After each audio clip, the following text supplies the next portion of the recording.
Hey everyone, welcome back to No Violence Reacts. We're gonna watch Armored MMA. It's a whole MMA company around armored fights where they wear medieval armor.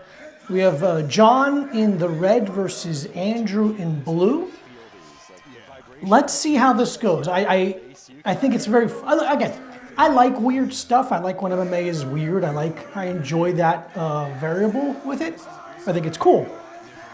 This seems like a game of, I don't know, I feel like you could take some pretty bad injuries swinging around a big axe. I don't know what, oh my God, okay. Whoa, zero feeling out process. They're just kind of going for it right away. Big teep, okay. A nice teep from Big John.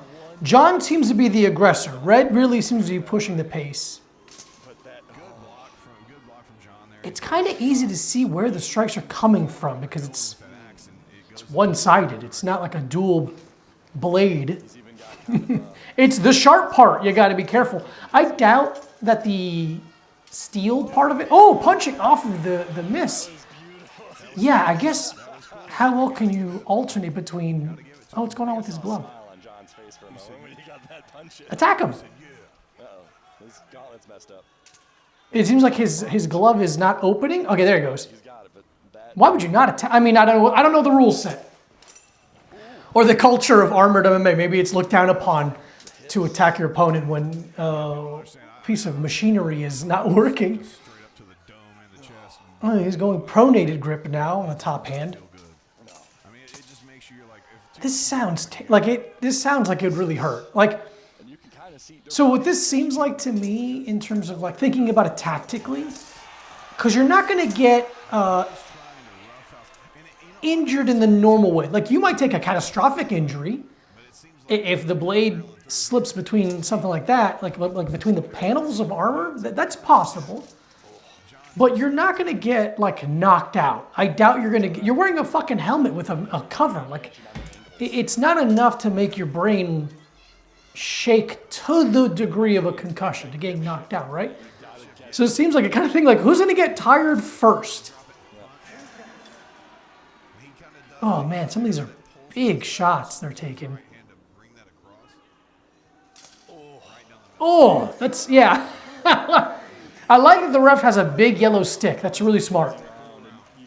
Because that way he doesn't have to get too close to anyone to be like, okay, let's give Herb Dean that big stick so he can, from a distance, be like, that's enough of that. Ooh, some highlights. Big spin. Block, and then goes again on the same side. Interesting. Oh, that's so funny, trying to drink water with the cage. Like, if there ever was a time for one of those boxing straws, this would be it, honey. You got to go through the cage. I'm surprised they don't get, in between rounds, they don't get like a goblet of like mead or some shit. Some kind of weird old-timey beverage. I mean, I'll give it, this seems exhausting because it's combat and you're wearing like a weighted vest and weighted pants? I wonder what they're wearing, because we can see their shins and their feet and their shoulders and their arms, right? Like we can see that that's metal. I think there has to be something under the chest and over the legs. I'm just curious what it is. It's probably like football or hockey pads. But if I was these guys, that's what I'd be aiming for. I would be using like Savat style kicks to the body, like Giga Chikaze, where you kick with the tip of your foot instead of flexing and hitting with your lower shin like a Muay Thai kick. Because you're not going to break your foot, honey. It's covered in steel. It'd be funny if they drink too much water and they get all rusty in between rounds. All right, round two. Let's see how these fellas... That seemed like a long time. Am I crazy? That felt like a minute and a half or 2 minute in between rounds, which I'm all for.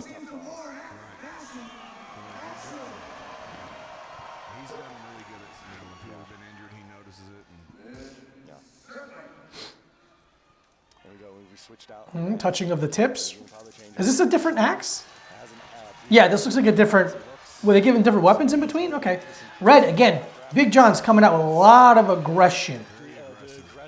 They close distance. They move past axe distance, and they got to go to punching range. Oh, okay, a little bit of an osotogari there, an outside major trip into a knee. Whoa! There we go. Now we're mixing it up. Oh, why is he letting him up? I'm curious. Yeah, it seems like there's a little bit of sportsmanship that it doesn't translate in the same effect to MMA. Engaging again. John just needs to make sure that if he's tapping his face, he needs to know his legs. I'm surprised they didn't have, instead of ring card girls, you know how like when women go to Ren fairs, they got those really low bosomless shirts, like the frilly shirts? They should have women like that, like wenches, walking around with wooden cards that say like 5 with a dragon. You know, like old-timey books?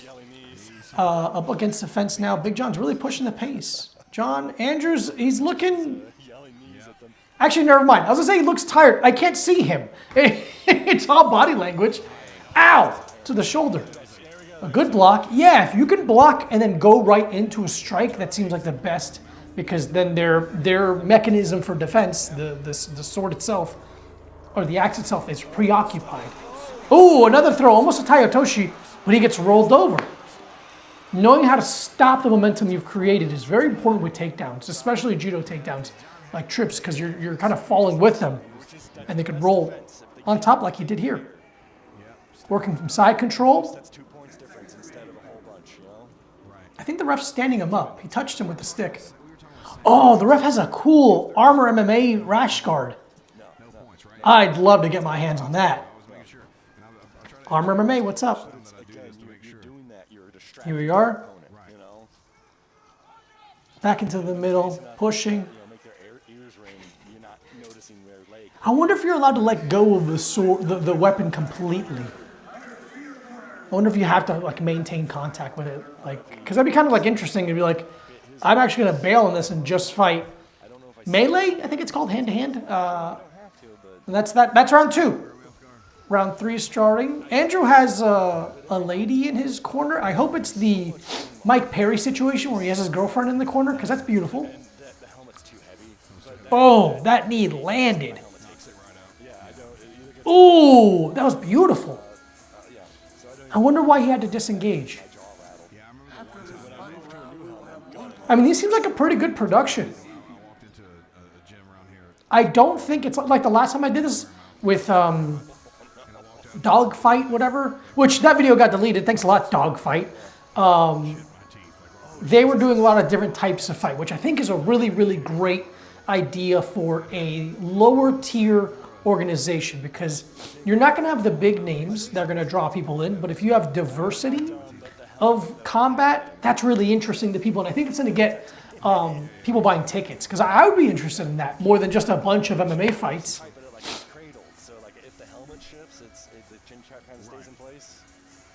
I'm curious if you get to, you remember in Gladiator where they're like picking their helmets? Like, I wonder how much say you have in what kind of armor or helmet you get to wear. It seems like it's pretty standardized. Ooh, big Armor MMA foam sword. Very cool. All right. Exactly who you think is in the audience is in the audience. All right, round 3. I believe it's 3 rounds in total. Yeah, last round. The ref's got one of those like SWAT helmets that they wore in Ocean's 13 when they robbed the bank.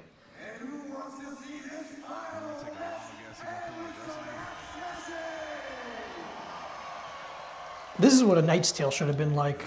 Heath Ledger going to war with some fucking guy. All right, round 3. Let's see if their tactics change at all. Ow! No, just hitting each other. God damn it, he hit him right in the head. That's the thing, is like, I'm not saying this won't hurt. Of course this hurts. This would hurt really, really bad. But it's since there's a barrier, it's the type of thing where, like in football, the punishment you take is more long-term than immediate. I'd rather just get knocked out than just take a bunch of these baseball bats to a helmet. He wants to get him on that ground. He wants to They're doing some collar yeah, they're looking for Osotogeris again. He gets one. Andrew gets an Osotogeri. He travels on top. He's punching. Oh, the double leg.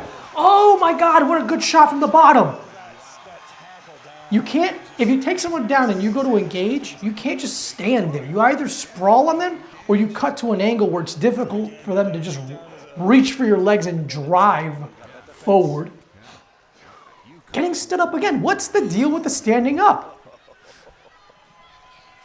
My God.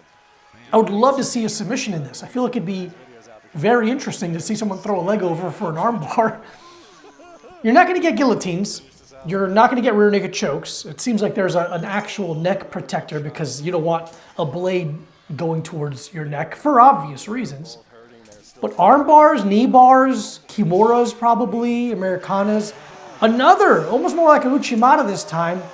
Uchimata Taitoshi, knees from the top to the head and punching to the body. This is awesome. Andrew's using an underhook to try and stop that pressure. Oh! That's it. That is it. Ground and pound from top. This is beautiful, ground and pound. He seems to be missing the target a lot, but I mean, that can't feel good. He's done enough. It's close enough 15.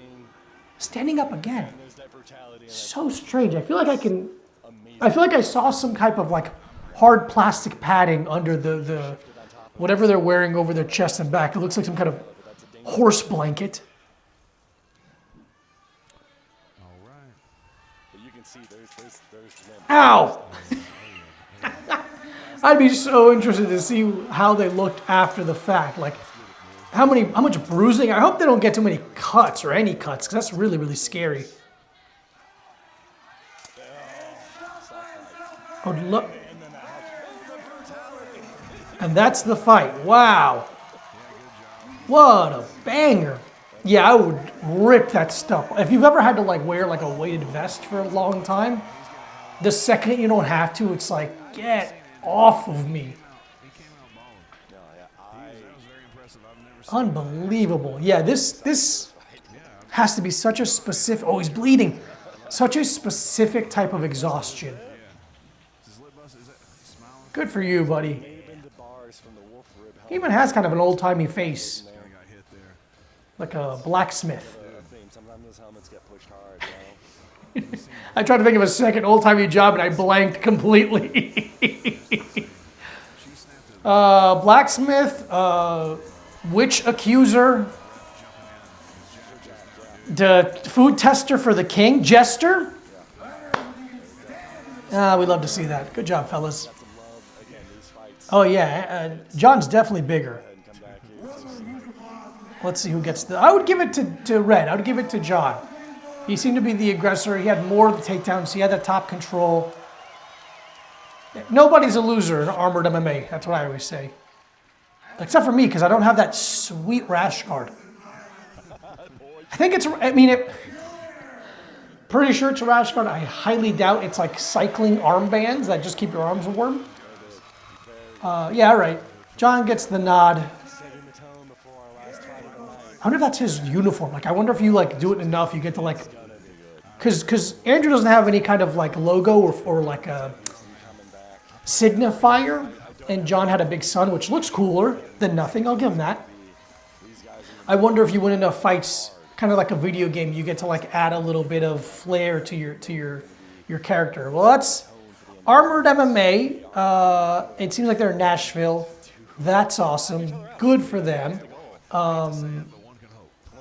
Would I do it? Possibly. I'd try it. I'd be interested. I'd be interested to see how that would feel, because I don't think it'd feel very good, but it's always interesting to expose yourself to new kind of modalities in that way. But yeah, hope that was fun. Like, subscribe, Venmo $500, whatever you want to do. I love you. I'll see you soon.